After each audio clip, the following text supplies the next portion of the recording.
Para que a gente possa iniciar essa fala do Marcelo, e ele já fez de que forma ele vai fazer a apresentação, o professor Marcelo, na verdade, a gente vai falar um pouco de uma temática que está bem próxima aí no nosso dia, e a gente vai ver que nas últimas décadas que antecederam em nosso momento atual, a discussão sobre a relação no mundo rural com a sociedade contemporânea, ela vem ganhando uma ênfase entre algumas ciências, e a geografia está nesse rol de ciências que se preocupam com essa discussão, que vem falando do mundo rural.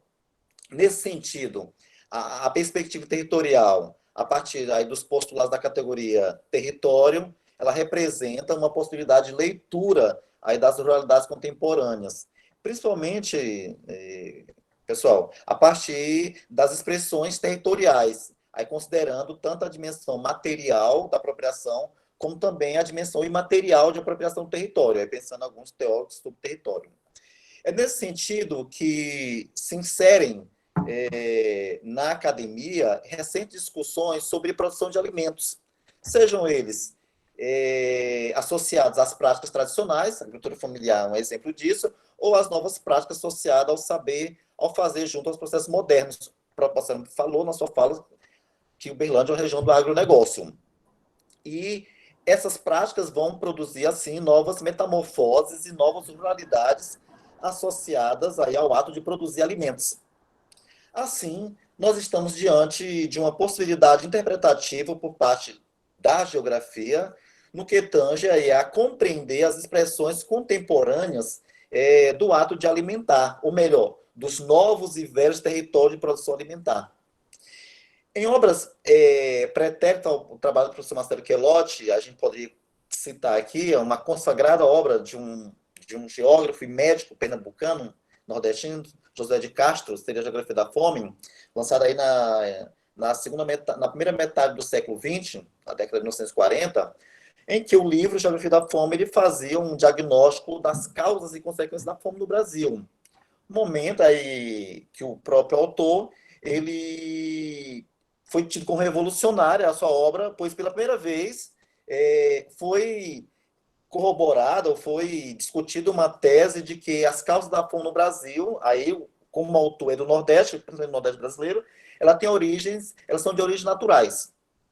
E aí o autor, o José de Castro, descreveu a fome enquanto a fome política, uma fruto do subdesenvolvimento do Brasil, da ação predatória dos colonizadores, do capital internacional, da monocultura, do latifúndio, das ingerências políticas, ou seja, de uma estrutura civilizatória fundada na exploração do homem e da natureza, que também está presente nos últimos anos também. Isso foi na década de 40 do século XX, mas a gente vê que nos últimos anos, nos poucos anos, essas práticas estão bem presentes.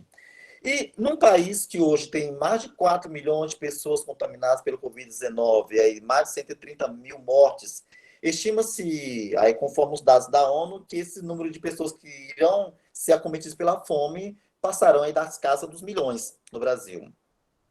Para discutir esse tema, nós da Semagel aí temos o prazer de trazer para vocês eu posso chamar do meu amigo e pessoal mesmo e colega da geografia, que é o professor Marcelo Quelotti,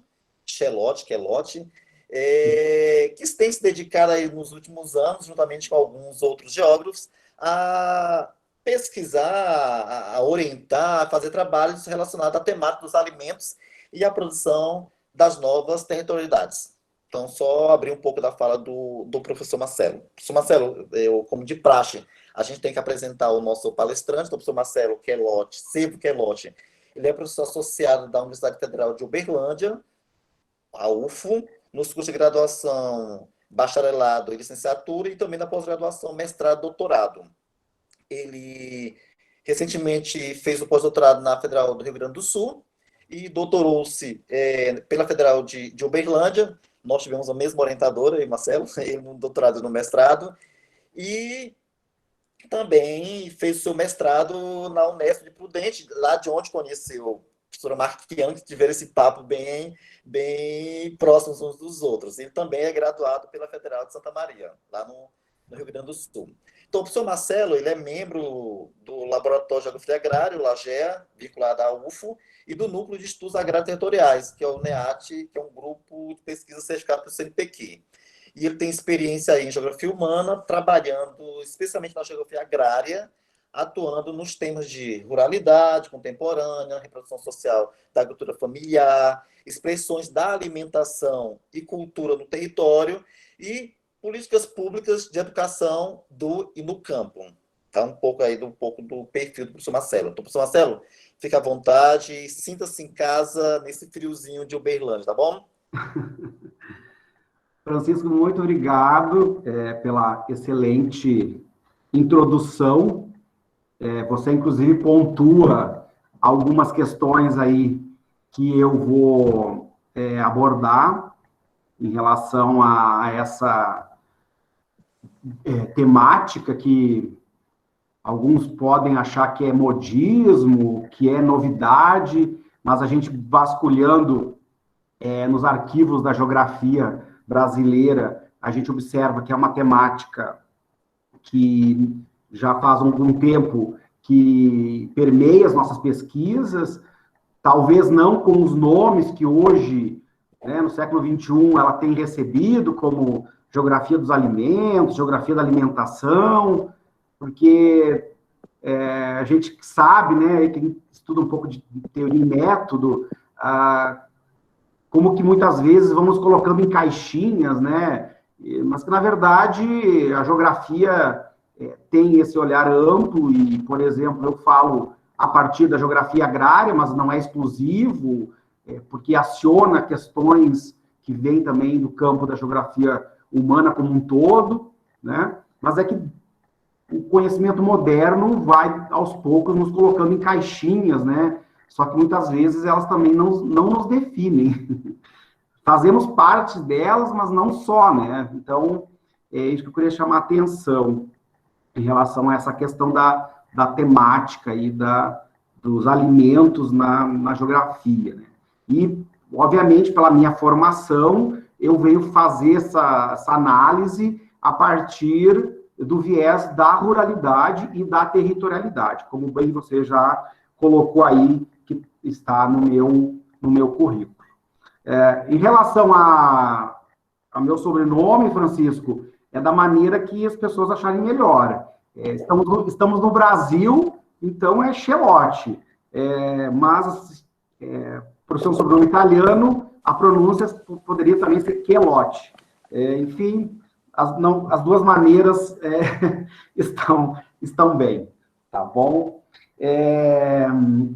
Bom, eu gostaria, então, como já coloquei no início da nossa conversa, agradecer imensamente o convite, nesse momento que está sendo especial para todos nós,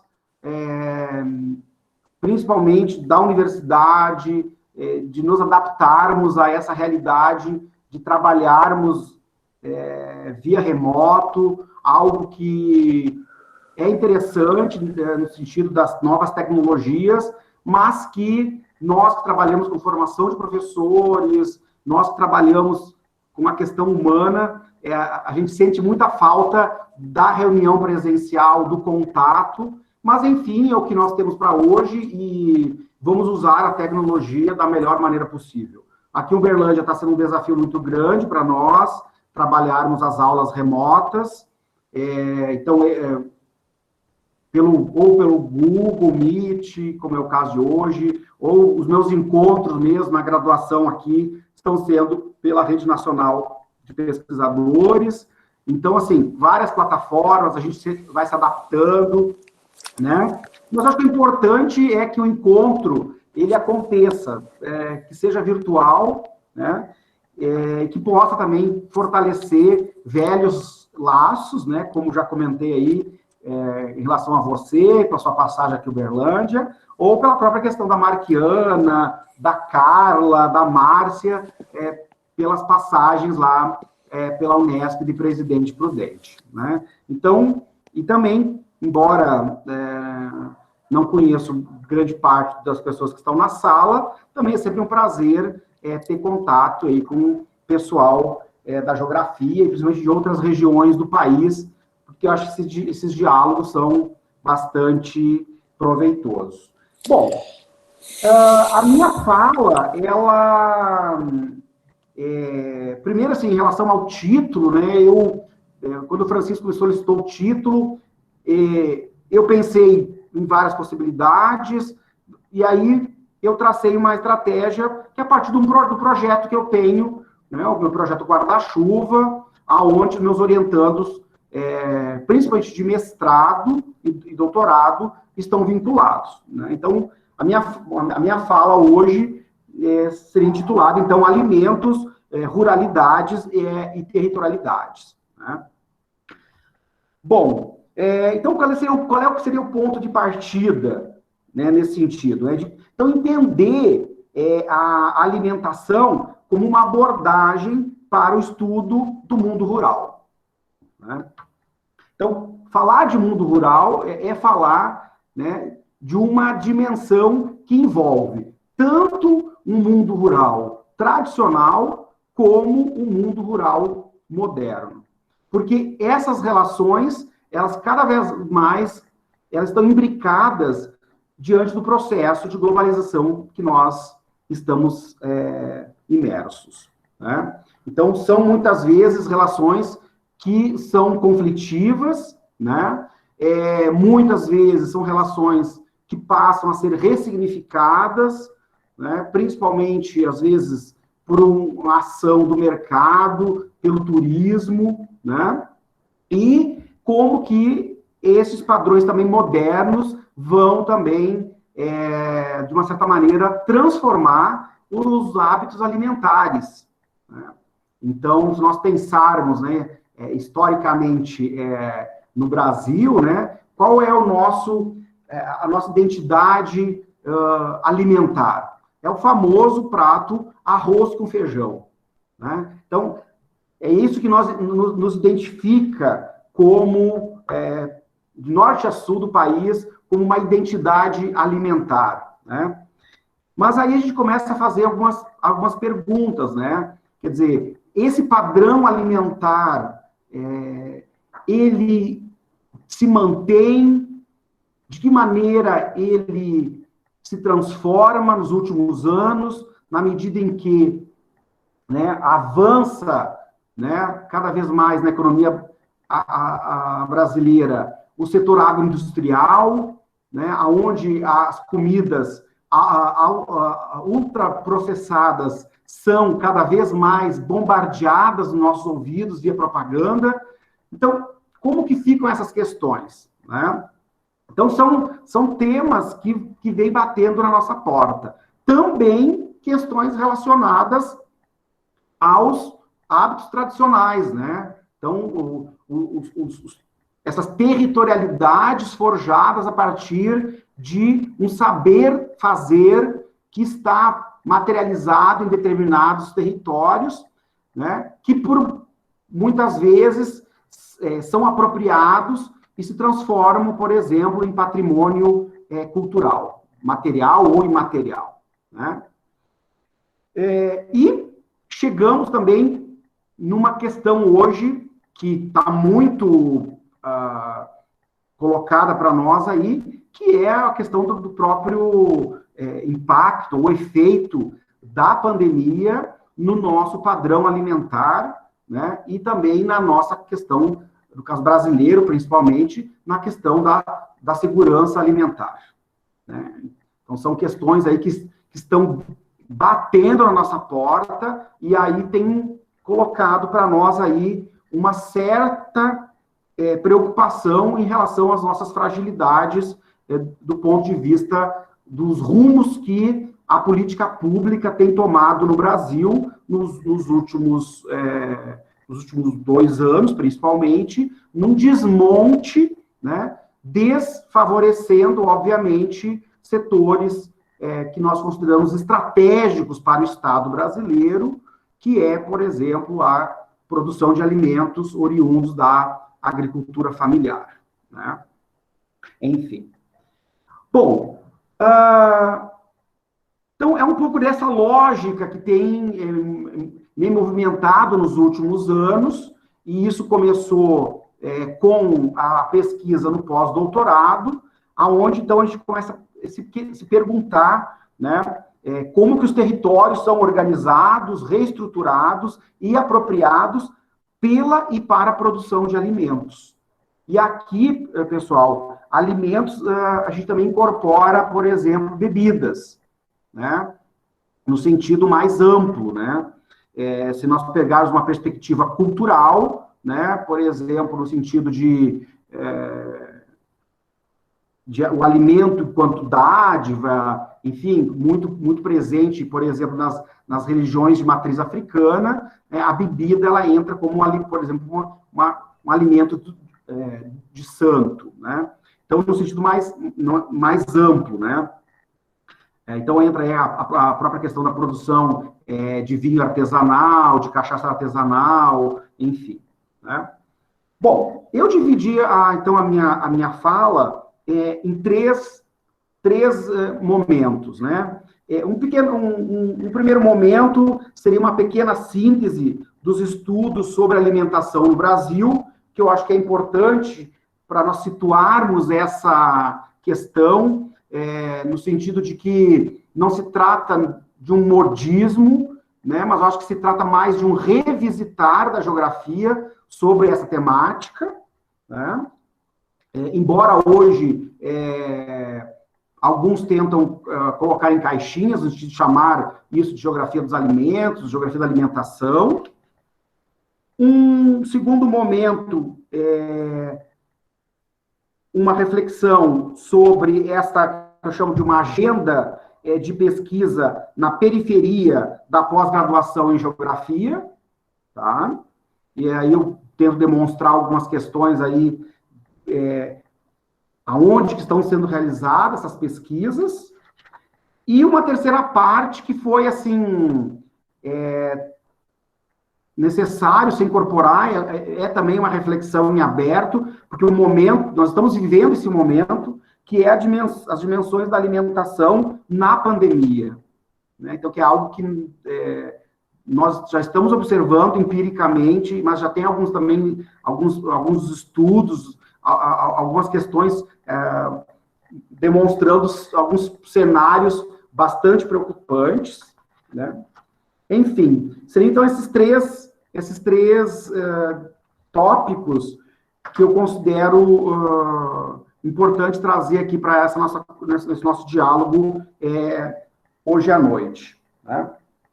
Bom, o que a gente observa, então, nessa questão, no sentido de pensar como é que a gente poderia situar os estudos sobre alimentação no Brasil, e principalmente nas ciências humanas e, obviamente, na geografia. Então, a gente vai observar que a temática dos alimentos na geografia tem interface direta com áreas como a nutrição, economia, política, sociologia, antropologia e história, né? E aí isso vai dependendo muito da perspectiva analítica a ser tomada, ou seja, de uma perspectiva mais concreta ou mais simbólica, né? Então, a gente vai observar também que falar e pesquisar sobre a questão dos alimentos e da alimentação, ela pode ter a grosso modo, essas duas perspectivas, né? Uma perspectiva mais material e uma perspectiva mais simbólica, né? E que nas ciências sociais, no caso do Brasil, a gente consegue identificar os anos 40 como um marco onde esses estudos começam a se desenvolver, né?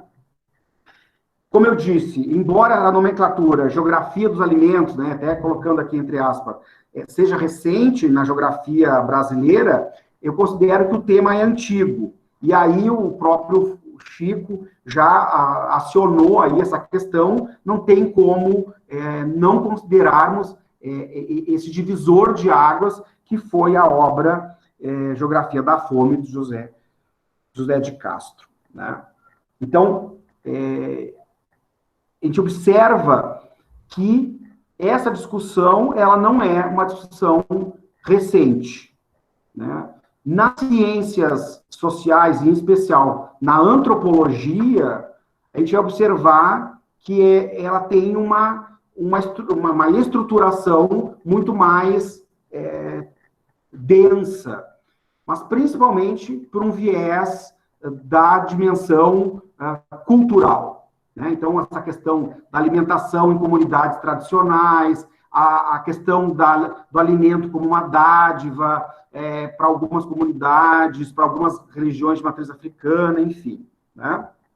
Mas na geografia a gente consegue, então, colocar este marco que é esse divisor de água, que foi a obra de José de Castro, né? Que realmente vai, pela primeira vez, colocar o dedo na ferida, tendo em vista que o que explicaria essa contradição num país que historicamente, continua sendo agrário exportador, né? Então, esse paradoxo, né? Um país que produz grãos, exporta, mas tem uma parcela significativa da população passando fome.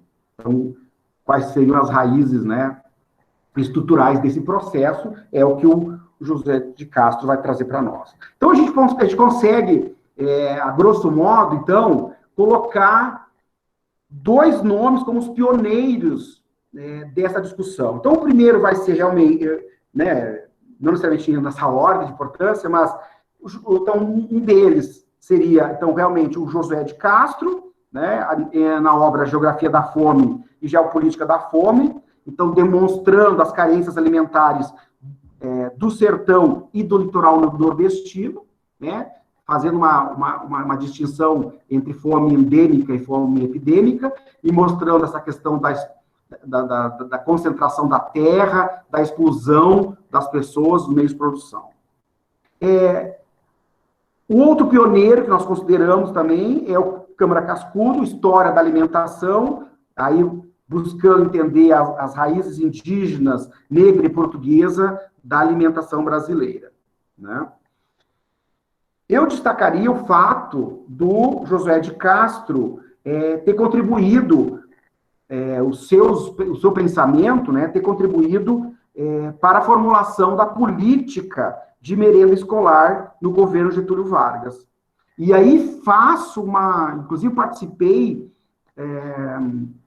vai fazer um mês, de uma tese defendida na Paraíba, sob orientação da Maria Franco, onde a tese tratava essa questão do PNAE, a Política Nacional da Alimentação Escolar, que é a política pública, o programa mais antigo e contínuo no Brasil, né? Então, claro que na gênese, né, ele tinha outros objetivos, mas do ponto de vista de ser uma política pública de alimentação escolar, é o programa mais antigo e contínuo. Depois a gente vai observar isso mais à frente, que no governo, principalmente no governo Lula, o programa Fome Zero, esse programa vai ser aperfeiçoado e se torna referência mundial, né?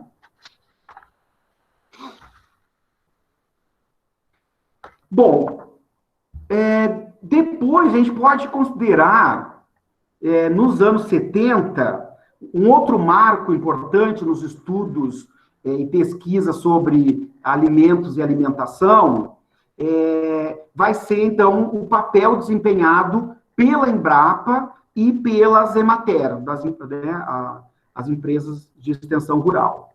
Só que são pesquisas centradas na dimensão técnica, ou seja, buscando, que era o padrão, obviamente, da Revolução Verde, buscando, então, essa discussão de aumentar a produtividade, controle de pragas, bem no princípio, né, da Revolução Verde, ou seja, aquela discussão que precisava-se incorporar o pacote da Revolução Verde, que a Revolução Verde acabaria com a fome, né? E a gente observa aí que passou-se mais de 40 anos, né? nós temos um alto padrão tecnológico, um alto índice de produtividade, um setor agroindustrial altamente competitivo, mas com uma parcela, e agora na pandemia fica mais escrachado ainda, uma parcela significativa da população na zona passando fome, né? Então, portanto, não se trata necessariamente apenas de um padrão técnico. Mas, de qualquer maneira, também vamos dizer assim, é um marco no sentido de que esses estudos técnicos vão se preocupar, do ponto de vista mais técnico da Revolução Verde, no sentido de aumentar a produtividade para gerar mais alimentos. Enfim. Na universidade, nós vamos ter, então, nos anos 70, os primeiros estudos, ainda muito centrados na antropologia e na sociologia, daquilo que a gente pode chamar da dimensão social da alimentação, que vão ser as primeiras dissertações, né? Então, um tema pouco pesquisado, especificamente entre camponeses e pequenos produtores. Então, a gente vai ver muito que esses primeiros estudos da dimensão social da alimentação vão estar centrados numa perspectiva mais antropológica, no sentido daquelas concepções de alimentos proibidos, alimentos de santo, né? Alimento forte, alimento fraco, uma dimensão mais antropológica, centrada em grupos tradicionais. E aí,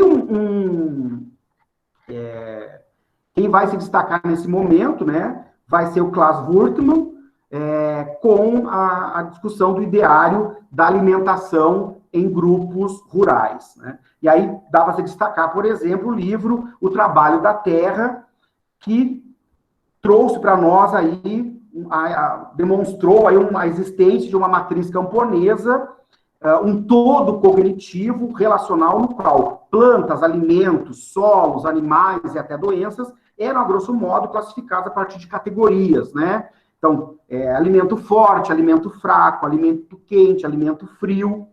Então, mas muito nessa dimensão mais vinculada a grupos tradicionais, grupos camponeses, né? E também por uma dimensão antropológica e cultural. Nos anos 80, a gente observa, né, alguns trabalhos também discutindo manifestações culturais e religiosas. Então, uma questão, por exemplo, nos terreiros de santo, quais são os alimentos que são oferecidos ao santo, mas mais nesse sentido também da antropologia, né?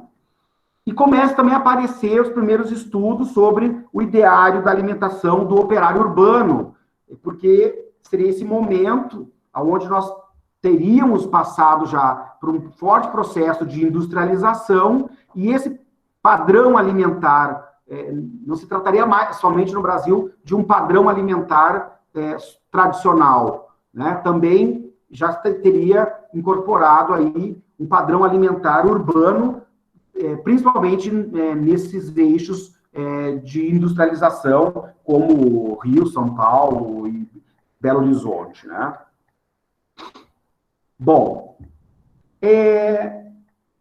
a gente dá um salto, e aí também para destacar um outro marco, e que vai ter muita relação com o período que vai culminar aí com o governo Fernando Henrique Cardoso, de criação do Plano Real, que nós vamos ter aí, então, a criação pela Ruth Cardoso, o programa Comunidade Solidária, que vai ser também um programa que vai colocar, né, a discussão da alimentação, ou, né, da carência alimentar como uma plataforma de política de Estado. Mas o grande marco, né, que dá para a gente destacar vai ser 2003, com a criação do programa Fome Zero, aonde a questão da segurança alimentar ela ganha uma centralidade na agenda política, né? E aí entra essa questão, né, até recentemente, né, o Graziano da Silva, que foi o idealizador e ajudou esse programa, né, estava em Roma, na ONU, né, dada a importância desse programa, né. Então, a gente chega, né, nos anos 2000, com essa questão. Então, por um lado, uma discussão muito centrada nos estudos de comunidades tradicionais, hábitos tradicionais alimentares, mas também, por um lado, o reconhecimento do Estado brasileiro que existia uma parcela significativa da população brasileira em insegurança alimentar. E aí a questão da segurança alimentar, ela ganha essa agenda, né, como eu falei, com centralidade, né? Bom, voltando para o ponto de vista acadêmico, a gente observa, então, nos anos 90, uma preocupação na criação de grupos de pesquisa no CNPq, porque a gente começa a observar, então, a consolidação de muitos programas de pós-graduação, e aí já saindo um pouco também desse eixo Rio-São Paulo, né? Começam a ser tecidas as redes temáticas, né? Avança a pós-graduação no país, e aí essa temática dos alimentos, ela começa a ser mais difundida nas pesquisas da pós-graduação, né? E aí, porque na pós-graduação que a pesquisa se desenvolve no Brasil, né? E quando se fala de ciências humanas, né, quase na totalidade da pesquisa, ela é realizada dentro das universidades públicas, sejam federais, sejam estaduais, né? Então, não há como pensar essas pesquisas sobre alimentos e alimentação fora, né, das universidades públicas, né? E aí se consolida, então, nos anos mais recentes, que as pesquisas em alimentação, né, chegam, por exemplo, em 2020, tecendo diálogos entre história, nutrição, geografia, antropologia e sociologia. Então, o que dá para falar desse balanço desses 40 anos, né? Então, no início, muito centradas pesquisas no universo camponês, então, que se mantém essas pesquisas, porém com novas roupagens lhes são agregadas. Por que novas roupagens são agregadas? Porque o país se tornou muito mais complexo. Nós tivemos aí a consolidação, né, da formação do complexo agroindustrial, né, a questão do agronegócio, né, as cadeias, né, os impérios alimentares hoje no Brasil são muito fortes, né? Então, se tornou muito mais complexa essa questão da produção. Na mão de quem está a produção de alimentos, né? Então, são relações tensas, né? Ao invés da alimentação ser parte de um todo, né, como eram os primeiros estudos, né, se pensar como é que era a alimentação de comunidades tradicionais, rurais, camponesas, enfim, ela passa a ser o foco da pesquisa. E aí, o que chama atenção é também essa pesquisa focada em certos alimentos. Então, ela era uma dimensão das pesquisas, e hoje ela se torna, tipo, em alguns trabalhos, ela é a centralidade, né? Então, dá para citar como tendências, né? A gente observa a questão da comida de grupos de imigração, que a gente vai chamar essa comida afetiva, os fenômenos urbanos, fast food e slow food, né? Então, essa relação contraditória, né, com dois campos de atuação, né? Então, se por um lado há uma forte urbanização e há um forte apelo midiático desse fenômeno urbano, de se comer fora de casa, comer alimentos ultraprocessados, há também um forte movimento de se valorizar, e que é o que prega o slow food, esse alimento produzido de maneira mais natural, onde você conhece quem produz, onde é respeitada o tempo da natureza, né? A questão também dos alimentos dos grupos indígenas, né? E como que a sua alimentação é impactada nessa relação, né, entre tradição e modernidade, na medida em que cada vez mais esses grupos estão em contato com a sociedade moderna, né? Então, a gente parte, vamos dizer assim, né, a grosso modo, dos anos 70, os estudos, as primeiras pesquisas muito focadas, né, nos grupos tradicionais, e chegamos em 2020, ainda com essas pesquisas sendo desenvolvidas, mas incorporando de maneira bastante substancial o fenômeno alimentar urbano, porque, de uma certa maneira, nós temos aí pelo menos 80% da população vivendo nas cidades, e aquelas pessoas que não vivem na cidade também são, de certa maneira, bombardeadas pela mídia em relação à questão, né, dos grandes impérios alimentares tentando aí nos convencer de que certos alimentos são melhor do que outros, enfim. Então, eu quero dizer que esses grupos tradicionais, eles também são impactados, né, pela televisão, pela internet, enfim. E aí se torna uma discussão bem complexa, né? Bom, na segunda parte agora, eu chamaria atenção, então, para aquilo que eu estou chamando de uma agenda de pesquisa, e aí eu colocaria assim, bem entre aspas, né, na periferia da pós-graduação em geografia. Por que na periferia? Porque a gente observa, e aí eu trago isso como uma experiência da Ampeg,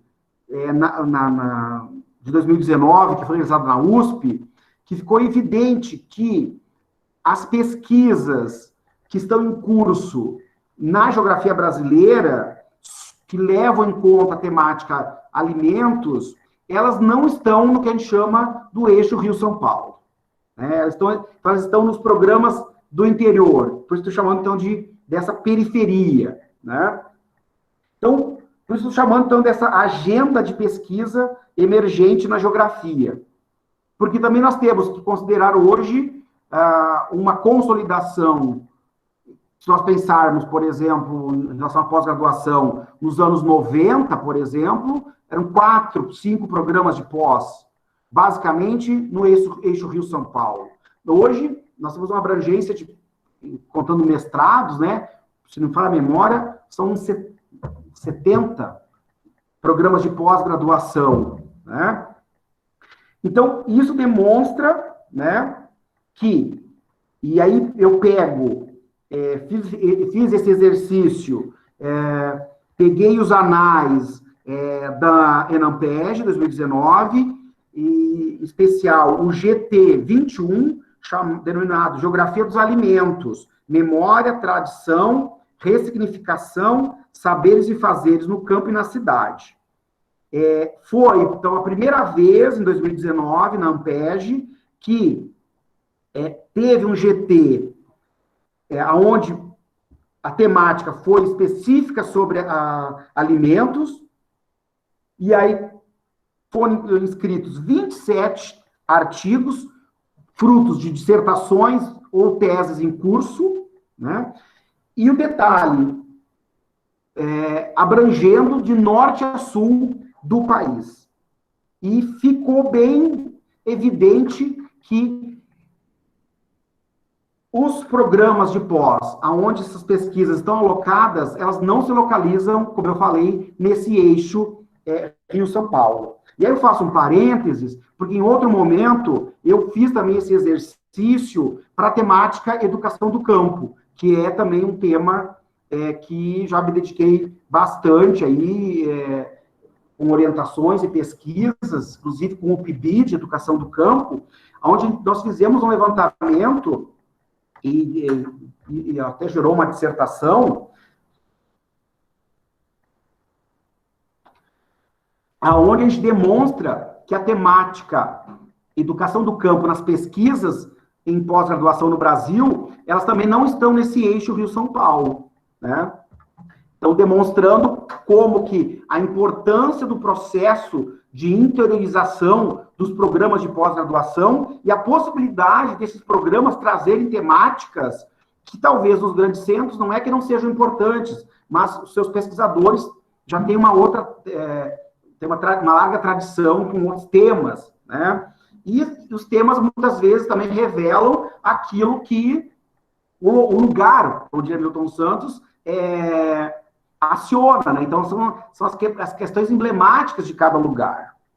Então, voltando aqui para a questão dos alimentos, ficou bem evidente, então, que no GT da Ampeg, esses trabalhos, eles vão estar muito centrados em programas de mestrado e de doutorado localizados no que eu chamo quando eu falo periferia, de maneira bem livre, né, no sentido de dizer que não é nesse eixo duro, clássico, tradicional da pós-brasileira, né, o FRJ, USP, o Unesp, né. Então, você vai observar programas como Federal de Sergipe, Federal de Goiás, né? Enfim. Bom, o que a gente observa, então, né, nessa que eu chamo dessa agenda de pesquisa, e para onde que a geografia tem direcionado o seu olhar? Então, a grosso modo, né, nesse exercício que eu fiz, a partir dos anais da Ampeg, então a gente observa, a grosso modo, né, um primeiro grupo de trabalhos dedicados à produção de alimentos pela agricultura familiar, induzida pela política pública do PAA, do Programa Aquisição de Alimentos, do PNAE, Programa Nacional de Alimentação Escolar, muito vinculados a uma discussão da segurança alimentar, né?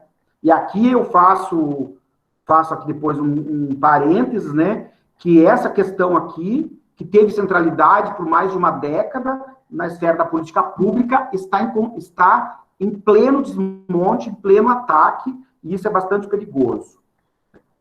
Um outro grupo de trabalhos direciona o seu olhar, então, para os modos de vida e saberes e fazeres dos alimentos tradicionais e suas representações.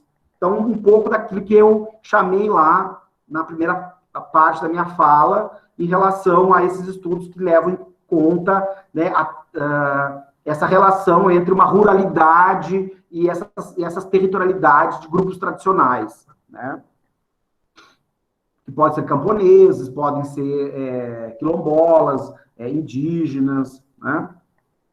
Um outro grupo vai para uma frente que trabalha, então, a questão da globalização da agricultura e as suas certificações. Aí entra essas pesquisas, que inclusive estou com uma orientação de mestrado, discutindo a questão da indicação geográfica, os selos de qualidade, né? Tentando agregar valor aos produtos, diferenciar os produtos, né? Nessa discussão, né? A globalização tende a estandartizar a produção de alimentos. Aí vem essa questão do apelo às indicações geográficas como uma maneira de agregar, colar um valor simbólico, diferencial, enfim. E um quarto grupo, né, que vai para uma frente de trabalho muito ligado, então, à questão da urbanização e da indústria da alimentação, né? Que aí vem essa questão aí do fenômeno fast food, que aí vem essa questão aí das comidas ultraprocessadas e o apelo, né, desses grupos dos impérios alimentares nos bombardeando, né, em relação a essas comidas ultraprocessadas, que é muito forte quando se analisa sociedades muito urbanizadas, né? Bom, então qual é a reflexão que a gente pode fazer, então, né? Que essas temáticas, entre aspas, emergentes, não passam necessariamente pelo eixo Rio-São Paulo, estão nessa periferia da pós-graduação em geografia. Ou seja, esse movimento que é recente, né, principalmente nos últimos 10 anos, dessa interiorização, desse, né, espraiamento da pós-graduação pelo Brasil. Essa constatação também pode ser verificada em outros temas, como já mencionei, educação do campo e sexualidades e gênero. Então, nas últimas 3 décadas, a gente observa que o consumo de alimentos sofreu fortes alterações no Brasil, com a introdução de novos produtos associados a novos hábitos e, ao mesmo tempo, novos tipos de consumidor, tanto no urbano como no rural. Então, aqui, quando a gente fala dessas alterações, mudanças de hábitos, nós também estamos considerando a dimensão do mundo rural. Então, quando você faz pesquisa de campo, você observa que muitos hábitos alimentares estão sendo deixados de lado, porque há um apelo da indústria da alimentação muito forte. Né? Se pensar que nós temos um complexo agroindustrial, né, e os impérios alimentares agindo no Brasil, né, essas populações rurais, elas também são bombardeadas com essas questões, e aí a gente observa algumas transformações, né? Transformações nos hábitos alimentares. Então, no rural, a gente observa aquilo que a gente pode chamar de uma erosão cultural dos hábitos alimentares. Ou seja, a perda gradativa do autoconsumo com maior dependência externa. Então, assim, as chamadas praticidades, e aí não cabe aqui um juízo de valor, né? Quem sou eu para fazer juízo de valor? Aqui é apenas uma constatação, né? Então, um exemplo banal, né? Que é a substituição da manteiga pela margarina, a substituição da banha de porco pelo óleo de soja, né? E vai fazendo com que esses agricultores familiares, eles vão cada vez ficando mais dependentes da externalidade, né? E isso, por exemplo, num momento como agora, de pandemia, de crise econômica, isso gera uma insegurança alimentar medonha e catastrófica, né? Então, porque a gente não pode também desconsiderar que todo esse lobby do agronegócio, toda essa questão no Brasil, né, dessa perspectiva, dessa política unilateral de ser um país agroexportador, e o lobby, né, das empresas, dos complexos agroindustriais, é muito forte. Então, atinge também, em cheio, as comunidades tradicionais. As comunidades rurais. Então, assim, isso é fato, né? E claro que isso vai, de uma certa maneira, ter diferenciação de regiões para regiões, de estado para estado, né? Mas do que eu observo nas pesquisas de campo aqui em Uberlândia, tanto em comunidades rurais como em áreas de assentamento de reforma agrária, a gente observa cada vez mais essa erosão cultural, né? Claro que, na contramão, há todo um esforço, né, de incentivar a agroecologia, incentivar a produção para o autoconsumo, mas é um território em disputa, vamos dizer assim, né? Então, a gente observa, sim, né, uma profunda... mas um aprofundamento na dependência externa em relação aos alimentos, né? E isso é bastante preocupante, né? Bastante preocupante. Porque a gente observa também uma especialização, no sentido que vão se dedicando apenas a um produto e vão deixando de lado aquela larga tradição, né, da policultura, e que vão optando por produtos que mercadologicamente têm mais aceitação. Então, isso é uma questão que está colocada aí, a gente tem que refletir e observar como que a gente vai encaminhar tudo isso. No urbano, a gente observa, né, a grosso modo também, uma aceleração do consumo, né, a partir da indústria alimentar, ao mesmo tempo em que alguns segmentos passam a valorizar também os alimentos saudáveis, produzidos localmente, com apelo afetivo e memória de uma ruralidade pretérita, né? Mas aí, basicamente, esse acionar a determinados produtos ainda tem uma questão colocada aí, que é em relação à renda, né? A grosso modo, a gente observa, sim, né, uma aceleração no consumo desses alimentos, né, fruto dessa indústria alimentar, cada vez mais ultraprocessados, com muito sódio, com muita gordura, muito carboidrato, né, e pouco valor nutritivo, né. Bom, então, a grosso modo, então a gente considera que existe duas frentes, ou melhor, duas perspectivas em curso na relação entre esse estudo de geografia e alimentos. Uma mais centrada na esfera econômica, então a gente vai observar como que agem esses grupos, né, agroindustriais, dos impérios agroalimentares, nos bombardeando com esses produtos ultramente processados, né, esta onda do fast food, enfim. E uma outra perspectiva centrada na esfera cultural, que é no sentido de valorização desses produtos, principalmente produtos que vêm de uma produção artesanal, familiar, que você conhece quem produz, seguindo um pouco, assim, vamos dizer, aquele slogan, né, do slow food, que é consumir, né, a partir de cadeias curtas, né, socialmente justo e ambientalmente correto, vamos dizer assim, né? Então, essas duas esferas, elas ficam bem... quero dizer, essas duas perspectivas, elas ficam bem evidentes quando a gente observa, então, lá, aqueles 4 grupos que a gente identificou nos anais da Enampege, né? E aí, a gente constata o quê? Né? Que no pós-1990, com a estabilidade da economia brasileira, ocorre uma nova dinâmica do setor agroalimentar, ou seja, ocorre mudança do mercado consumidor de alimentos.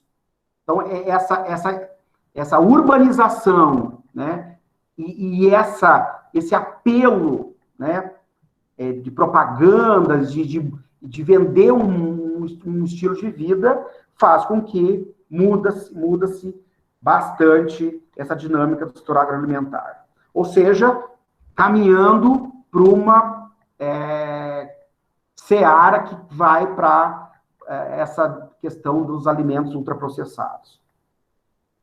Então, há realmente uma consolidação da população urbana, com novos hábitos alimentares, né, associados a uma mudança de renda, né, buscando aí uma nova dinâmica do consumo alimentar, e aí não nesse momento que nós estamos vivendo agora de pandemia, que também é um momento de crise, né, mas vamos pensar assim,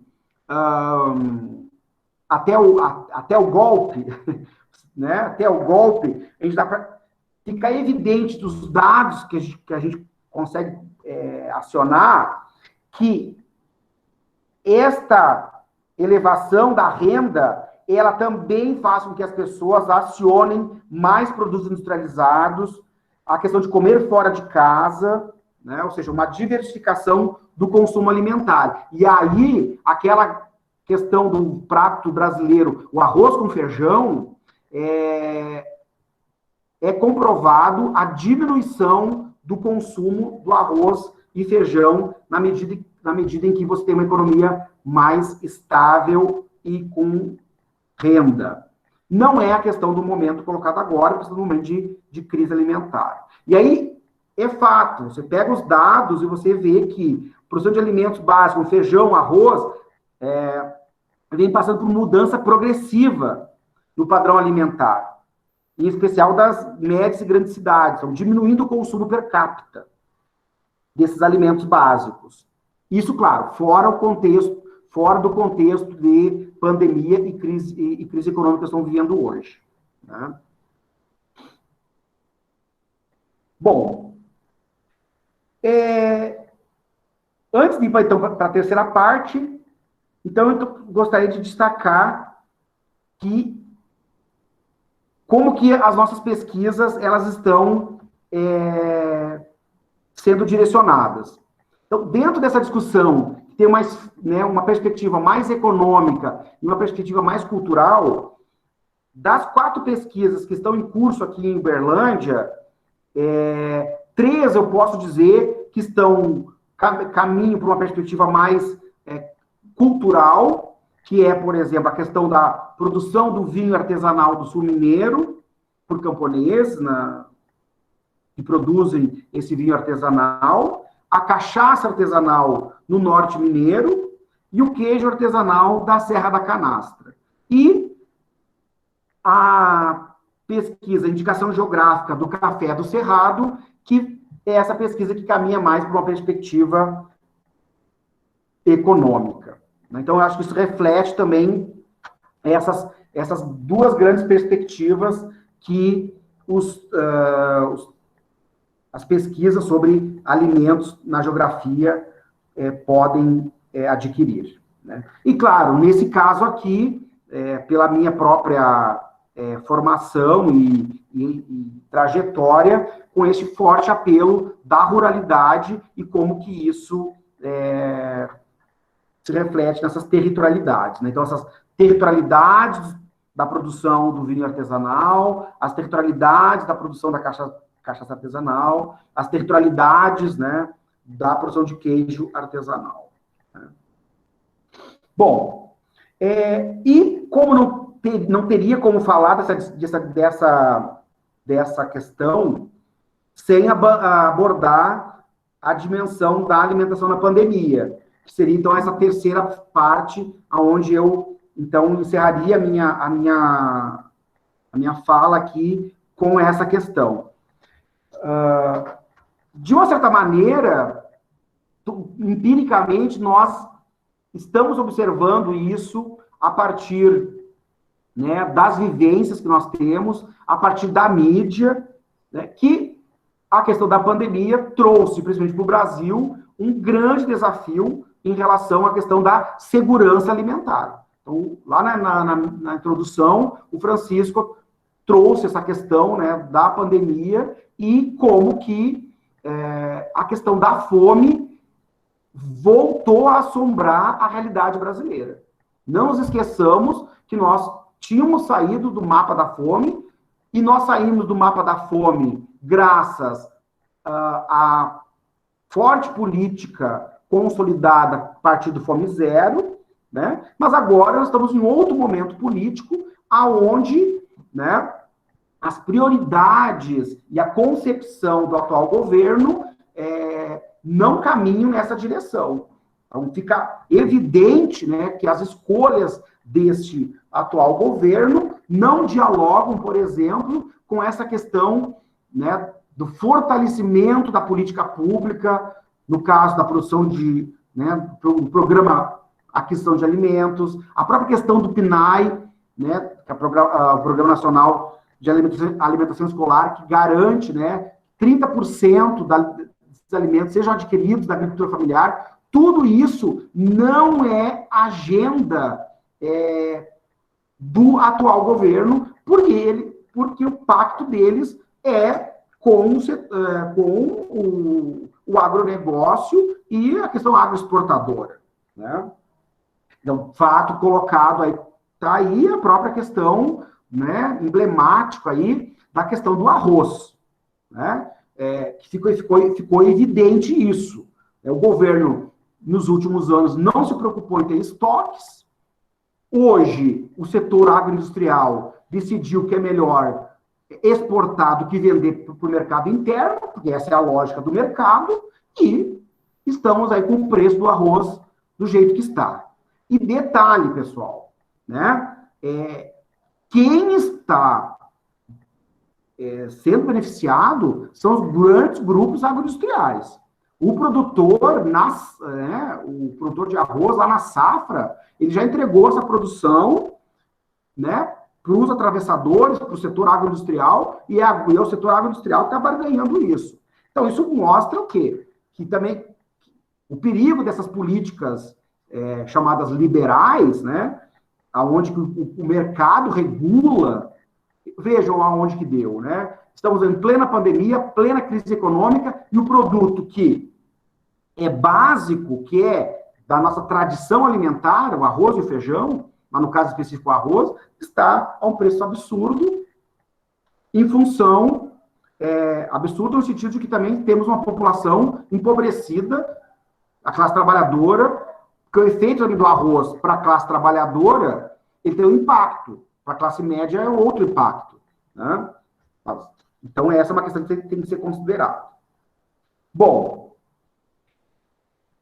essas evidências empíricas, elas vão, então, ser corroboradas com dois estudos que estão em curso, que um está sendo realizado pela Exalc, da USP, aonde estão mapeando aí os costumes, mapearam, na verdade, né, os costumes alimentares, identificando uma crescente nos produtos mais frescos e da cadeia curta, ou seja, esses produtos produzidos localmente pela agricultura familiar, né, em detrimento dos alimentos industrializados e ultraprocessados, né? Então, das dimensões, né, na pandemia, então, algumas coisas ficaram evidentes.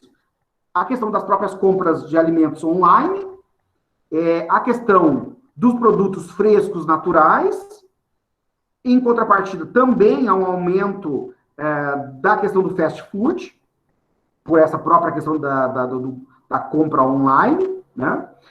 Mas o que mais me chamou a atenção nesse estudo preliminar da Exalc é a questão do impacto que a agricultura familiar está tendo, principalmente em relação a essa questão da paralisação da merenda escolar, como não está tendo aula presencialmente, essa merenda não está sendo produzida, né? Então, isso afeta, então, diretamente essa territorialidade da agricultura familiar, que já vem sendo atacada, né? Lembrando aí que nessa questão aí da ajuda de custo de R$600, os agricultores familiares não foram beneficiados, né? Então, vejam, né, a questão das opções políticas em curso no país.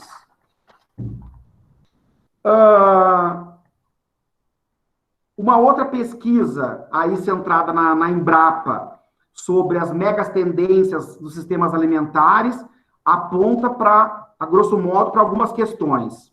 E aí algumas dialogam com isso que eu achei interessante, né, do CPEA, da Exalc, USP, com essa pesquisa da Embrapa.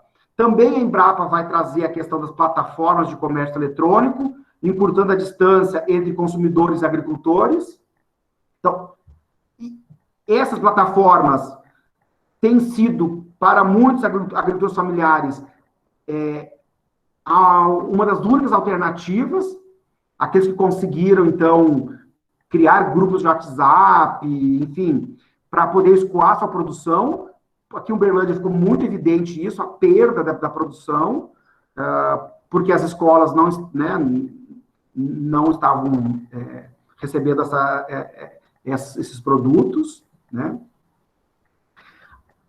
Essa pesquisa da Embrapa sobre a mega tendência traz para nós também aí uma questão interessante, que é o crescimento da demanda por produtos orgânicos e agroecológicos, por esse apelo à saúde. Então, aqui também é uma questão interessante, né?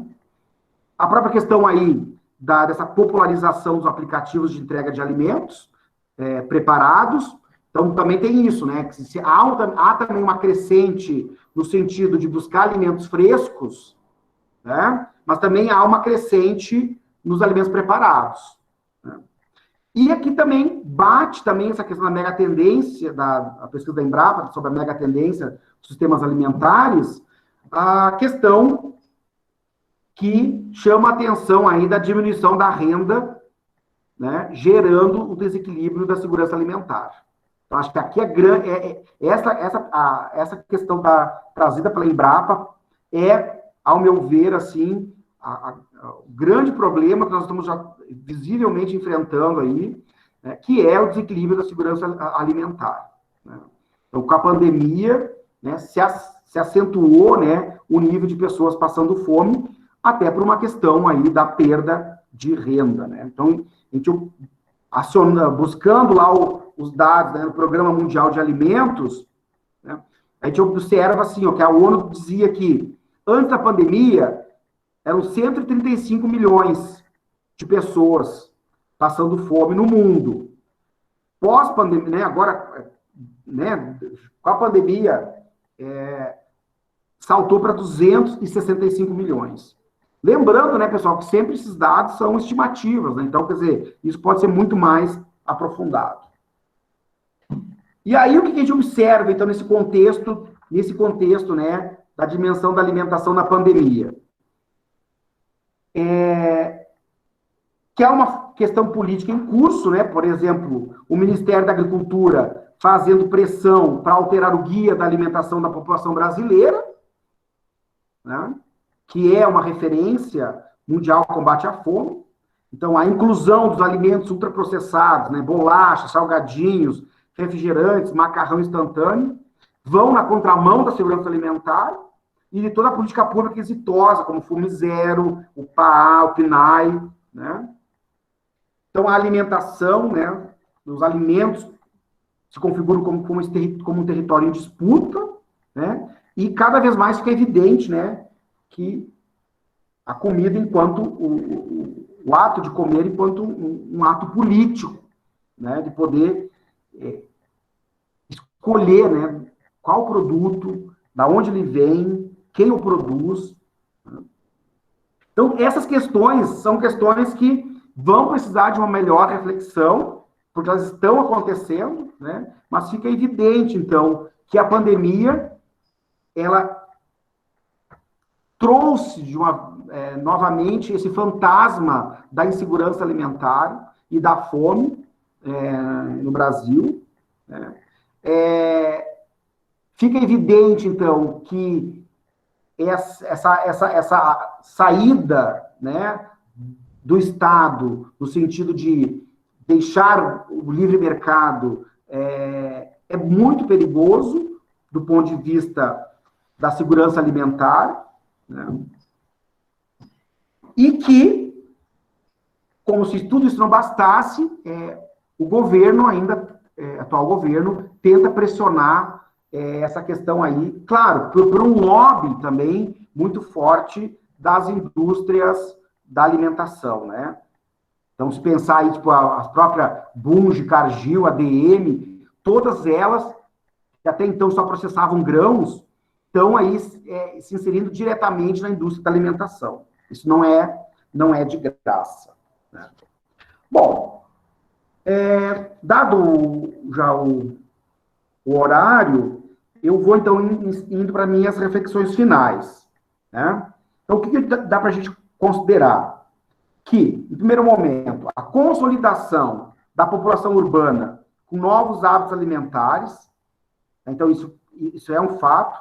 Então, observando essa mudança comportamental e de costumes, grandes empresas do comércio commodities, agrícolas, como eu mencionei, a Bunge, a Cargill, a ADM, estão transformando-se em grandes processadores de cereais, bem como fabricação de alimentos. Em contrapartida, né, porque nem tudo também é desgraça, né, pessoal? Em contrapartida, há também um crescimento do consumo crítico. Então, é notório o crescimento desse movimento no Brasil na última década, buscando alimentos produzidos localmente, conhecendo seus produtores, respeitando a sociobiodiversidade. Há também, né, um outro movimento que é de valorização dos alimentos identitários, e aí, principalmente para os setores da classe média, que a gente observa, que passam a valorizar esses alimentos, que são ressignificados, né, em festas, pequenas, nas festas, por pequenas agroindústrias, né? E um quarto situação, que é a que a gente está vivendo agora, com a pandemia, se acelera, então, né, infelizmente, a questão da insegurança alimentar, né? Enfim. Bom, são questões colocadas enquanto uma possível agenda de pesquisa, onde a geografia, né, pode trazer contribuições para pensarmos os processos em cursos. Trata-se de uma grande agenda, com grandes desafios, né? Os alimentos, seu local de produção, seus sujeitos, sua qualidade, sua centralidade na vida das pessoas. Tá? Bom, para quem gosta, quem é cinéfilo, eu vou deixar algumas sugestões aqui. Na Netflix, uma série chamada Rotten, que é bem interessante, na linha geopolítica dos alimentos, e Cooked, que é mais uma questão mais no sentido da transformação do alimento, como que nós fomos transformando o alimento, né? Também o documentário Alimentos S.A., que destaca como que a indústria de alimentos está devastando a saúde do planeta e a humanidade, e A Última Ceia do Mundo, que acho que tem a ver com essa questão aí que a gente está discutindo agora na pandemia, acho que A Última Ceia do Mundo tem muito a ver com o momento que a gente está vivendo hoje de pandemia, né? E mais de 1 bilhão de pessoas no mundo indo para a cama com fome toda noite, né? Isso que trata este documentário, né? Então, são essas algumas das questões trazidas aqui dessa agenda, como eu digo, de pesquisa, onde a geografia tem se dedicado nos últimos anos a trabalhar, e, como eu trouxe aqui, fica evidente essa presença nas pesquisas da pós-graduação, como se verificou na Ampeg. Tá certo? Então, agora eu me coloco à disposição para a gente dialogar um pouco mais aí, e, enfim, alguma dúvida ou algum comentário, trazer alguma contribuição, fique bem à vontade. Obrigado, Francisco. Então, depois de ouvirmos aí as belíssimas falas do professor Marcelo Quelotti, a gente só tem, na verdade, que agradecer assim, de uma forma assim, bem calorosa, de que forma você vem nos falar de temas tão contundentes e relevantes no nosso dia a dia. Eu queria só registrar aqui a presença do professor Bertotti, do professor Bruno, do professor Paulo Fachin, que eu acabei não citando no início da fala, e da professora Cecília Auresco também, que está na nossa fala. Então, gente, após a fala do professor Marcelo, conforme ele havia planejado, e a gente abre agora para alguns questionamentos, e eu tenho alguns questionamentos que vieram por escrito, mas se alguém sentisse a vontade de falar mesmo, ou ficar de tete a tete com o Marcelo, pode ficar à vontade. Eu vou esperar alguns segundos, algum minutinho, para ver se alguém se manifesta para perguntar algo de forma oral ao professor Marcelo. Tudo bem? Aquele silêncio tá que nem as aulas, né? O pessoal fica com receio de... Nas aulas remotas, o pessoal fica com receio de abrir a câmera ou falar, né? Vamos Mas precisar abrir. eu entendo que estamos todos nos adaptando a esse momento de de usar as tecnologias, né? Mas aí fiquem à vontade, se quiserem, como o Francisco colocou por escrito, aí o Francisco lê, ou se quiserem falar também, é bem interessante. Tá bom?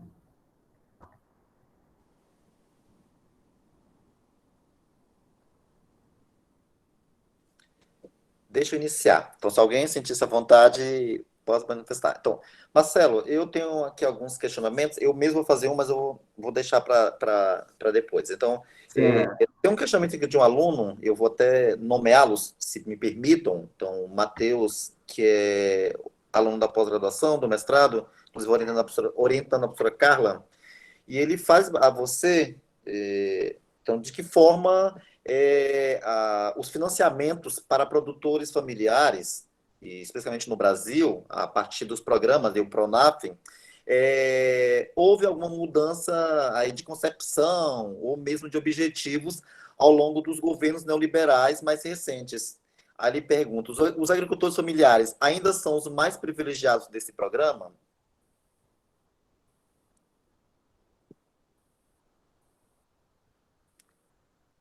Deu para compreender, Marcelo?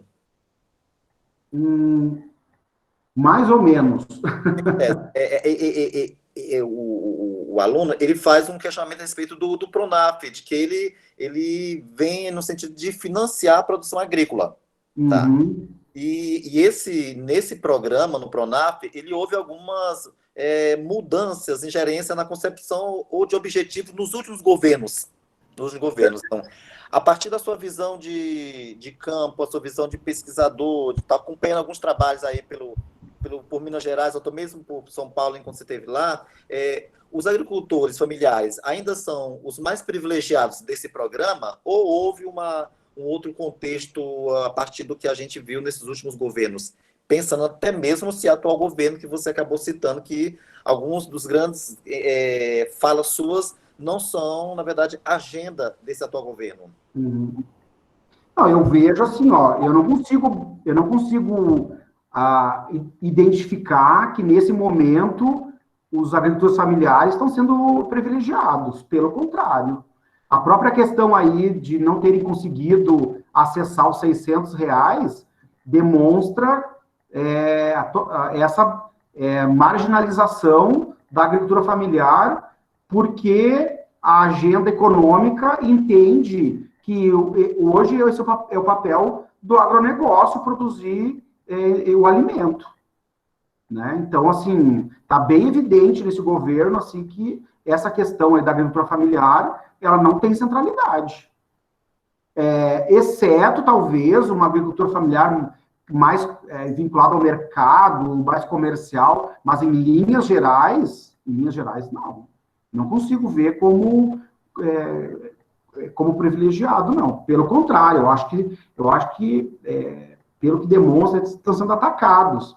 Né? Por exemplo, por que essa questão do PNAE, muitos lugares não continuaram recebendo os alimentos dos agricultores familiares, podendo montar cestas de produtos frescos e distribuírem para as crianças? Né? Quer dizer, isso é uma política de segurança alimentar. Mas não, os agricultores familiares devem buscar outros canais, né? E aí buscar canais que envolvem uma tecnologia, e aí entra uma questão, como é que é a questão da internet no campo. Então, parece, para nós, que estamos na universidade, urbanos, parece que é meio consenso acessar um WhatsApp, uma rede social, mas não necessariamente isso no campo é uma realidade. Então, são questões colocadas que são gargalos. Eu acho que assim, estão sendo extremamente atacados, né? A própria questão da discussão da produção orgânico, agroecológico, não é uma bandeira. Isso não é considerado central nesse momento. Não sei se é por aí, ou se ele quiser também comentar, né? Tá bom? Então, se alguém também do que está aqui no chat sentir-se à vontade, também podem, a gente pode interagir aí junto da fala que o Marcelo vem se discutindo. E essa realidade, Marcelo, que tu fala do presidente do Pronaf, nas comunidades mais dos resquícios do Brasil, norte, nordeste do Brasil, ela é bem mais visível. Então, o agricultor não tem estruturas até mesmo minimamente econômica para lidar com essa política neoliberal do governo, onde algumas áreas desses espaços perdem espaço para a produção de outras finalidades, por exemplo, é o eucalipto e até mesmo a expansão da fronteira agrícola da soja. Então, esses espaços, eles perdem lugar, ou cedem lugar a essas produções mais ditas, que você falou, nisso só fala, ditas modernas, né? A relação dessa geografia dos alimentos está muito relacionada à logística dessa reestruturação produtiva do território, né, pela agricultura. Tem um questionamento aqui também, Marcelo, de uma aluna do doutorado, orientando o professor Marcos aqui, Tatiane, onde ela faz aqui uma contextualização e dentro do que ela descreveu aqui, a gente vai conseguir conversar um pouco. Então, ela vai dizer que o mercado regulamentando a noção do capitalismo. Então, o mercado ele vai regulamentar essa forma do capitalismo na agricultura. Então, a razão de fortalecer os pequenos agricultores e as redes de circulação e de solidariedade. Aí, só lembrando que o professor Marcos aqui trabalha com a ideia de redes curtas, principalmente na questão da produção agroecológica. Sim. E ele trabalha muito com essa ideia das redes curtas, que é o destino final da produção, em redes bem mais curtas do que a gente possa imaginar em outros tipos de alimentação. Então, a questão dos processados para o PNAE, na comunidade estudada, em casa onde ela estuda, uma comunidade do litoral do Paraná, ela é lá da região de Matinhos, aqui no litoral do Paraná, ela dizia que, porém, a comunidade ela encontrou dificuldades nas forças de trabalho para plantar, colher, processar e entregar, nessa ideia das redes.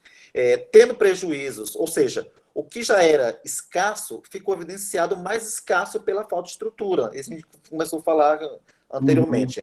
Então, a geografia da saúde, no caso específico dela, ela ganha espaço para ser debatido. Então, acho que a gente vai entender a geografia da saúde nessa ideia dessa alimentação nessas comunidades de área de assentamentos rurais. Se eu estiver equivocado, Tatiana, você pode entrar na live. A Tatiana estuda um acampamento, não assentamento, mas um acampamento de reforma agrária que trabalha com essa lógica da produção. Sim. Tá, mas essa é uma pergunta ou uma reflexão? É uma reflexão que ela fala. Ela ganha espaço nesse debate da produção. Sim, sem dúvida. Curta de comercialização de produtos. Ela vem discutindo juntamente com o seu orientador, que é o professor Marcos Saquet. Ah, sim. Sim, com certeza. Se a Tatiana estiver, ela está na live, se ela sentir essa vontade também de falar, tá, pode ficar à vontade, Tatiana.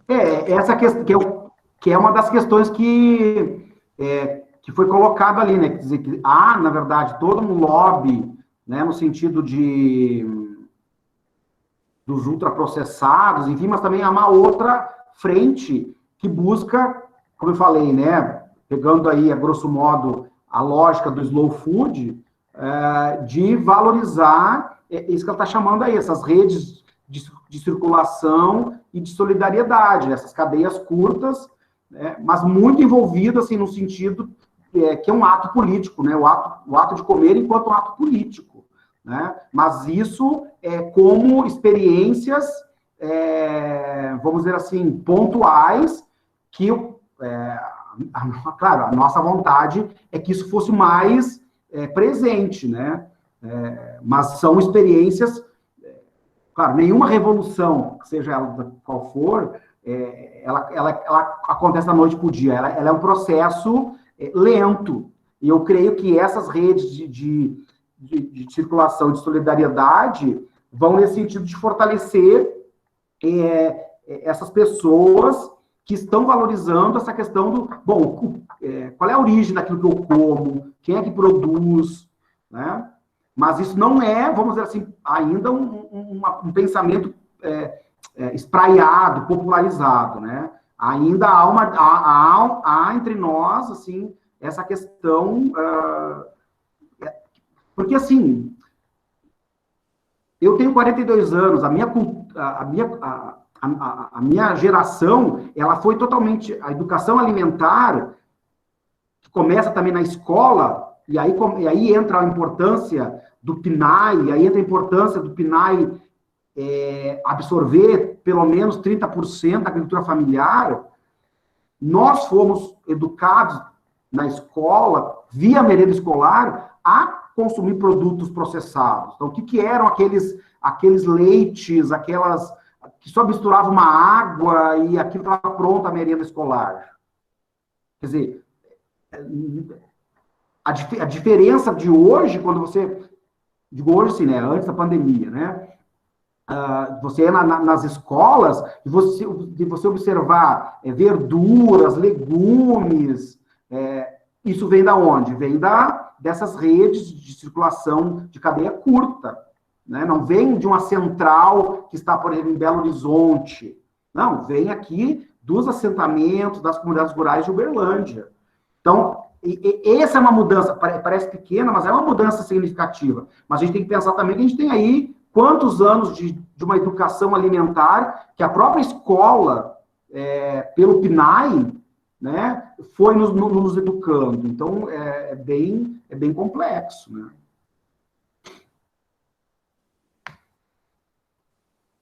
A Marquiana, eu vi no chat, a Marquiana colocou uma questão aqui, né? É mais uma reflexão, Marcelo, até para a gente interagir mais.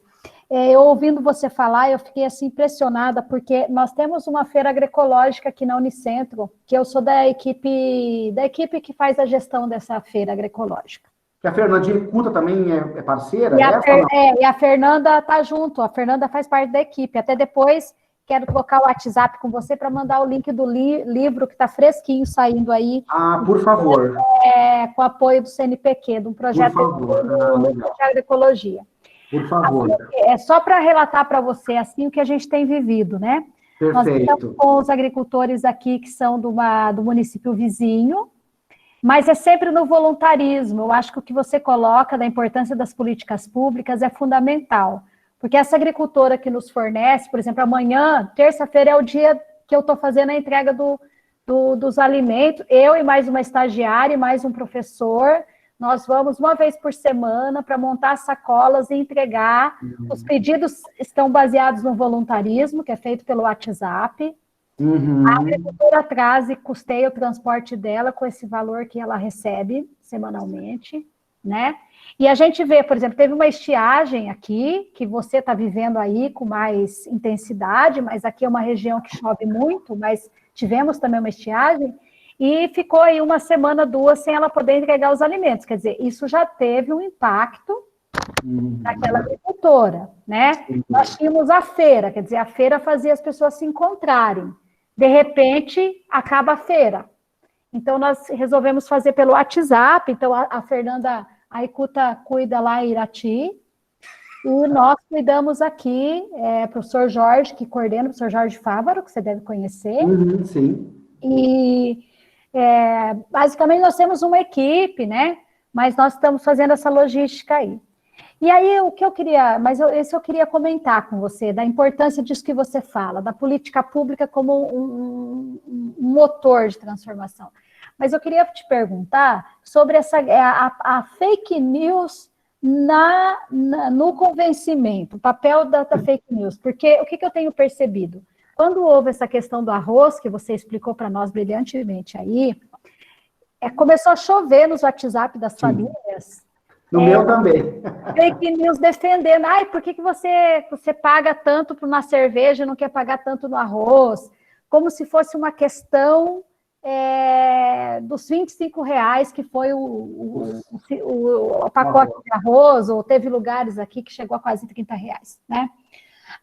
Como que esse contraditório, qual é o nosso papel enquanto geografia para assim, enfrentar esse discurso, enquanto professores, porque você sabe que eu trabalho bastante com a licenciatura, com a formação de professores. Como que, na tua opinião, assim, como que nós podemos fazer o enfrentamento disso, né, enquanto ciência mesmo, né, mas assim, dentro de uma linguagem, que eu queria dizer para você, uma linguagem que seja inteligível, porque se a gente também começar a falar num Geografês para nós, endógeno, talvez a gente consiga. É mais ou menos isso, estou me alongando até. Mas é mais... Obrigada. Excelente colocação, Marquiana. Antes de ir para essa discussão da fake news, que eu acho que essa é uma praga, né, que afeta de toda maneira e que eu acho que, me desculpa, que me permitam o parênteses, né, mas acho que a principal política pública desse atual governo é produzir fake news, né?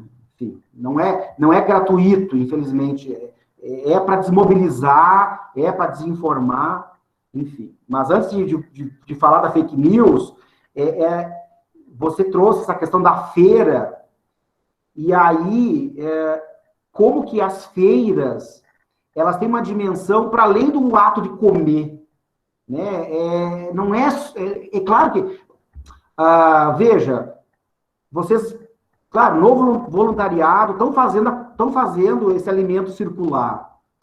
Mas o alimento, ele é mais do que esse alimento físico, né? A feira possibilita este encontro, que é um encontro que ele não dicotomiza cidade-campo, ele não dicotomiza produtor-consumidor, né? Ele nos coloca em relação de horizontalidades. Então, assim, a potencialidade das feiras, e aí, com certeza, eu acompanho o trabalho de vocês aí, da Fernandinha, que é, assim, brilhante, é que essa feira, e aqui em Uberlândia também, na universidade, nós também temos uma feira, mas também está parada, que ocorre aos sábados, dentro da universidade, ela é esse momento de, aí numa perspectiva bem freiriana, de aprendizado coletivo, né? Nós aprendemos com os agricultores e os agricultores aprendem com a gente,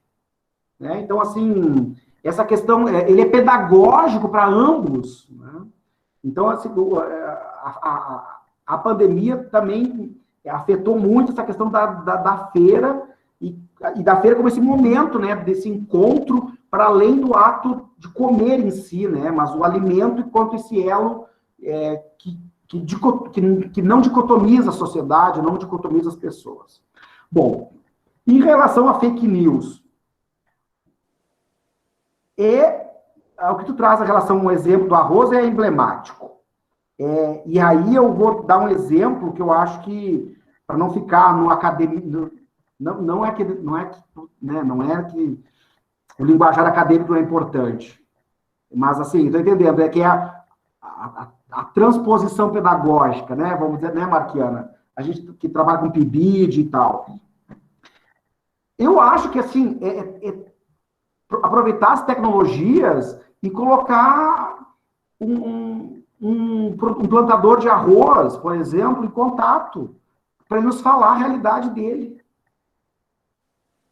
Eu vou só citar um exemplo. Por que eu estou falando isso? A minha família no Rio Grande do Sul, hoje só meu irmão que está na atividade agrícola. E ele planta arroz. Tá? O meu irmão planta arroz. Sabe quanto que ele recebeu na safra? A saca de arroz, que é padronizada, de 60 quilos, ele recebeu R$45. Nessa época do ano, nenhum plantador de arroz, exceto quem é dono quem é de uma agroindústria, mas os réis mortais, que é a grande parte da população de agricultores, eles são subordinados. Então, assim, eu recebi também muitas...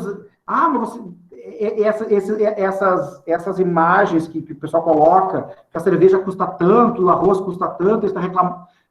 A gente está pagando um arroz especulativo. Porque esse valor ele não está indo para quem produz. Então, eu acho que a nossa narrativa ela tem que ser assim, aquele princípio básico, talvez, da pesquisa, né? Ir na fonte. Vamos usar as redes sociais e vamos dizer, não, assim, ó, esqueçam o que está colocado aí. vamos pegar um vídeo, um áudio de um produtor, plantador, que seja um agricultor ou de arroz, ou, por exemplo, que geralmente também tem sérios problemas, a questão do leite, que é histórico no país, o lucro não fica com o produtor do leite, né? Então, eu acho que é nesse sentido, usar, talvez, as tecnologias. Por exemplo, eu acompanho numa rede social um agricultor, e aí eu estou falando agricultor, não estou falando do agronegócio, não, é agricultor camponês, lá do Rio Grande do Sul, que ele faz postagens e fala de política, ele fala da Covid, da maneira dele, e fala, inclusive, da questão do arroz. Olha, é isso, esse dinheiro não está ficando conosco. Esse dinheiro está ficando com o setor agroindustrial, com a agroindústria, que é o que está trabalhando com a especulação.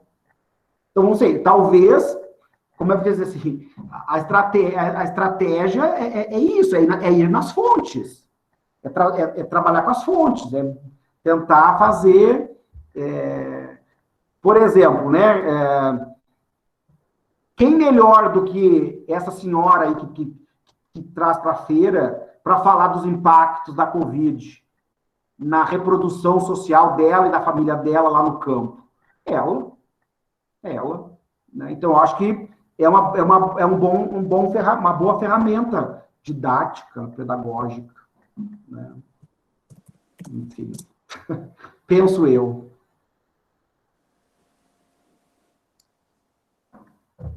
Marcelo, deixa eu colocar também uma questão, acho que você acabou falando mais, para a gente tentar também colocar um pouco da professora Marquiana, e eu acho um pouco da inquietação da colega Tatiana. Então, enquanto estive no Lagea, tá, a gente, mesmo que de forma passiva, a gente recebia muitos dados do grupo Data Luta, que é o grupo do professor João Kleber, os pesquisadores, é uma rede nacional de pesquisas.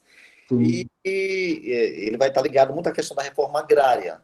Isso. E eu imagino que, por exemplo, na greve dos caminhoneiros, um dos territórios que não foi afetado pela greve eram essas áreas de produção mesmo ali familiar. Então, qual o papel, acho, não sei se você chegou a falar isso, desculpa, desses movimentos socioterritoriais, aí vem os movimentos rurais sem terra, MST, na produção, aí, no tocante à segurança alimentar, nesse contexto tu faz aí. Então, que papel esses grupos aí, que são estudados pelo Data Luta, estão inseridos até mesmo para dar essa autonomia? Então, haja visto que em momentos anteriores, eles não foram afetados pela escassez de produção. Acho que a Tatiane fazia muito isso durante as disciplinas do doutorado. Então, o meu acampamento não sofreu com a greve dos caminhoneiros, porque eles produziam, eles tinham uma alta sustentabilidade na produção. Então, como a gente consegue ver esses movimentos sociosetoriais e a produção de alimentos? Tem uma questão aí que é central, por exemplo, quando a gente trabalha com assentamentos do MST, né, e aí o MST, pela larga tradição que tem, é uma bandeira do próprio movimento, essa questão da produção de alimentos e produção de alimentos para além do autoconsumo. Produção de alimentos, ou seja, produzir alimentos saudáveis para nós, como se diz, e para as pessoas da cidade, para quem precisa consumir, né? Mas fica evidente, por exemplo, agora com essa questão, e eu, durante o meu pós-doutorado lá em Porto Alegre, inclusive a professora Rosa Medeiros, que me supervisionou, tem uma pesquisa com a produção de arroz orgânico, feita pelo MST, que demonstra isso. Né? O MST é o maior produtor de arroz orgânico da América Latina, e o MST, como ele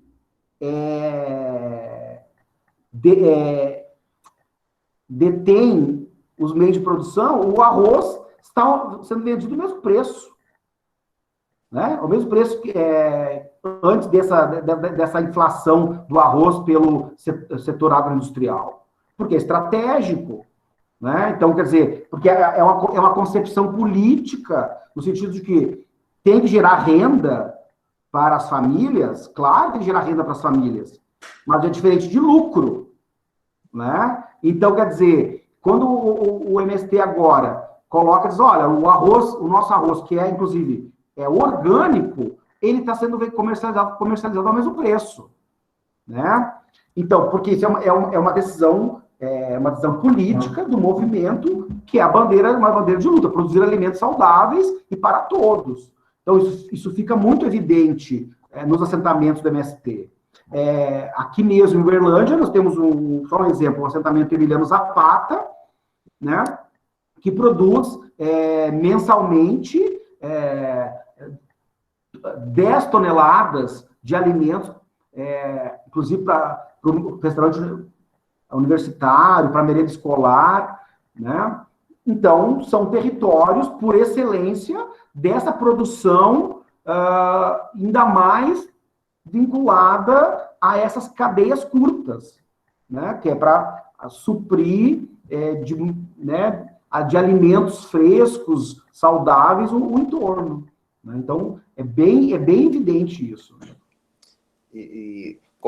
Dando aí uma ênfase à sua fala, e tem um colega nosso aqui, o Jean, ele coloca aqui um questionamento, só para efeito de esclarecimentos da sua fala, que aqui em Guarapuava nós temos um quilombo, aí, o Quilombo Paiol de Telha, que fica do lado de uma área de produção de cevada, que é uma área de produção dos alemães. E ele coloca que a comunidade lá desse quilombo, ele produz alimentos orgânicos com preços bem acessíveis e fazem uma logística de entrega na área urbana. Ele coloca aqui alguns preços bem irrisórios, no sentido que pensar o que é saudável. Então, hortaliça a R$ 2,50, alface a R$ 2,50, espinafre a R$ 4,00, couve a R$ 2,00 o máximo, nesse sentido que essas comunidades têm um papel importante. E Marcelo, nós temos aqui a professora Cecília Auresco, que é, inclusive, a professora de Geografia Agrária do DGE, uma das professoras de Geografia Agrária. Ela faz para você um questionamento. Então, ela indaga se você acredita que exista relação da alta do preço de todos os produtos alimentícios com a liberação do auxílio emergencial, aquela ideia do fake news, né? Então, ela faz uma fala que se há, se você entendeu, uma relação da alta do preço, até mesmo com a liberação do auxílio alimentação, auxílio emergencial. Eu não acredito nessa tese, não. Eu não acredito, não. Eu acho que essa tese aí, eu acho que o preço dos alimentos está colocado porque estão na mão dos commodities, entendeu? Então, a própria questão aí do arroz porque o atual governo, se você entrar no site da Conab, você vai ver aí, desde o governo Temer, uma diminuição drástica dos estoques, né? E a Conab, historicamente, tem esse papel de regular os estoques, é o papel do Estado, né? Então, eu acho que esse é um discurso, ou é uma tese que a mim não me convence, né? Então, assim, quando você tinha os estoques da Conab, o Estado brasileiro conseguia fazer essa mediação. Os estoques agora estão quase zerados, e aí, com isso, ficamos à mercê exclusivamente do interesse agroindustrial. Então, o arroz subiu porque não há estoque regulador na Conab e o Estado brasileiro não consegue fazer essa mediação. Então, não acredito, não, nessa tese, professora.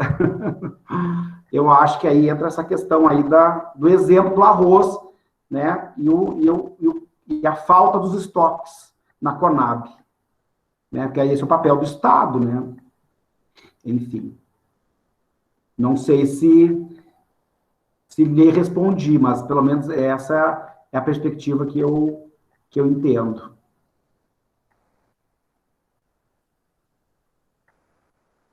Mais alguma, Francisco?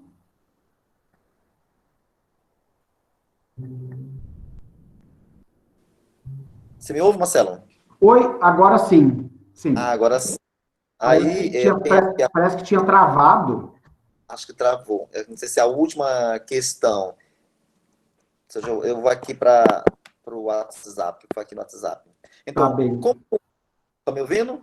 Sim, estou te ouvindo, estou. É garantir segurança alimentar, aí, em termos de quantidade e qualidade, diante de um mercado que eleva desmedidamente o preço de todos os alimentos. Então, essa é uma indagação. Como garantir? É uma tese. Eu acho que aí entra essa questão de ter, por exemplo, uma forte política pública em relação à agricultura, de apoio à agricultura familiar, né? Entendendo que a agricultura familiar tem um papel histórico e estratégico de produzir alimentos para o mercado interno, né? E isso se faz via, né, política pública, né? Ou seja, um papel do Estado, né, de tomar essa decisão. Eu acho que é uma estratégia. Na medida em que você deixa, vamos dizer assim, o livre mercado atuar, acontece o cenário que está colocado para nós hoje, né?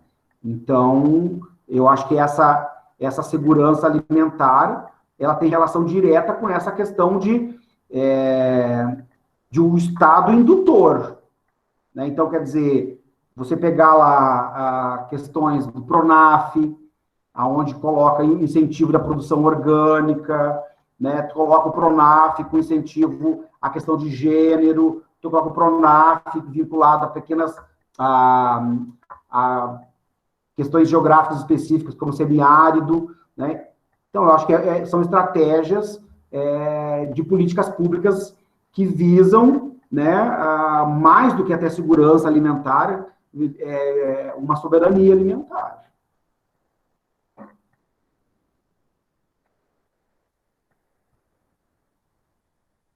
Não te escuto, Francisco. Oi, desculpa, estamos bem andados, ainda bem que está fluindo a nossa live. Então, aqui acho que é o nosso último questionamento. Então, Marcelo, que um colega, o Jean, fez a seguinte fala. Então, no dia 16 de outubro do corrente ano, que é o Dia Mundial da Alimentação, então, a ONU ela apresentou uma cartilha com a temática Nossas ações representam o nosso futuro. Dietas saudáveis para o mundo fome zero. É um documento que a ONU publicou recentemente. A partir desse tema, a ONU afirma que a relação entre garantia de segurança alimentar e nutricional, uma garantia entre os dois eixos. Assim, então, qual o papel, como as pesquisas acadêmicas, principalmente no âmbito da geografia, ela podem conscientizar a sociedade quanto à segurança alimentar e nutricional e a qualidade desses alimentos? Bom, eu acho que como eu falei anteriormente, o papel da pesquisa em ciências humanas está muito presente nas universidades. Essa pesquisa ela é feita nas universidades, principalmente públicas, né? Eu acho que o principal papel nosso, e aí o que a gente faz, muitas vezes parece que fica engavetado, mas, na verdade, serve para políticas públicas. É trazer, vou usar uma palavra que o pessoal da administração gosta muito, case, né? O case de sucesso. Eu acho que, e aí, isso com uma liberdade, assim, didática, né? De trazer à tona, por exemplo, a importância de né, uma pesquisa que identifique a importância da feira para além de ser um local de comercialização apenas de produtos, de alimentos, né? Trazer à tona a importância que o assentamento X, que a comunidade X tem na produção de determinados alimentos. Então, esse tipo de pesquisa, né, registram na verdade, como se fossem contradiscursos. Porque há, né, em voga, né, um senso comum aonde coloca que determinados grupos, né, por exemplo, você citou o exemplo do MST aí, né, Francisco, que o MST tem uma política de que não produz alimentos. Então, você pega, por exemplo, as pesquisas da professora Rosa, da URGS, e você observa, né, que é totalmente o contrário. Então, acho que as nossas pesquisas, elas têm que trazer esses contradiscursos, né? Então, esses casos que confirmam, né, que, na verdade, rebatem essas teses que a agricultura familiar não produz alimentos, que a agricultura familiar não é responsável por produzir produtos saudáveis. Eu acho que é por aí. Acho que esse é o caminho mesmo. Então, Marcelo, fique à vontade para fazer suas considerações finais, se assim ainda couber a você. Então, e a gente, de antemão, agradece imensamente a sua participação, e extremamente rica dentro que você nos apresentou, que a gente pôde conversar.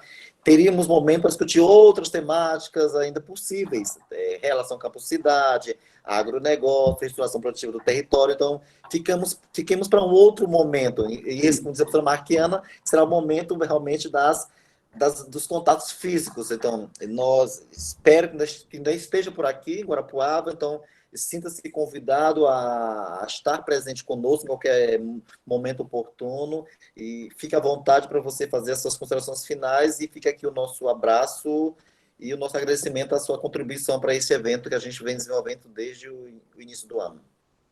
Bom, então, assim, imensamente grato aí pelo convite, para a gente poder dialogar um pouco aí dessas questões que tanto nos envolvem, né, que é a questão do simples, parece ser simples, né, mas é complexo, o simples ato de nos alimentar, né, e cada vez mais a gente observa que se torna complexo saber a origem do que estamos comendo e como isso se torna importante, e na verdade, uma grande agenda do século XXI. Então, não é por acaso, né, que se torna uma questão bastante acalorada, né? É também, pensando aí, um território em disputa, só observar aí as questões que estão acontecendo, a pressão das grandes grupos agroindustriais para a questão dos alimentos ultraprocessados, né? Mas eu acho que nós temos que nos agarrar nessa questão que é um princípio educativo, que é o ato de educar a nossa própria alimentação, e ela parte dessas pequenas experiências que vai formando um sujeito mais crítico e entender que aquilo que eu me alimento vai além, né, do próprio suprir as minhas necessidades fisiológicas, né? Ela vai ser responsável por exemplo, manter uma determinada territorialidade, né? Então, isso que a professora Marquiana falou, né? Quer dizer, se essa rede de solidariedade não existisse a partir da feira, talvez essa senhora ela tivesse migrado, ou tivesse em situações econômicas pior, ou seja, desterritorializando essa territorialidade, né? Então, assim, mais do que nunca, o ato de comer é um ato político, né? E aí, sim, eu acho que em alguns momentos, até quem colocou aqui, a Tatiane, né, sim, as nossas pesquisas vão trazer essas abordagens contra-hegemônicas, né? Quer dizer, a gente consegue competir com o grupo ABCD, né, Bunge, Cargill?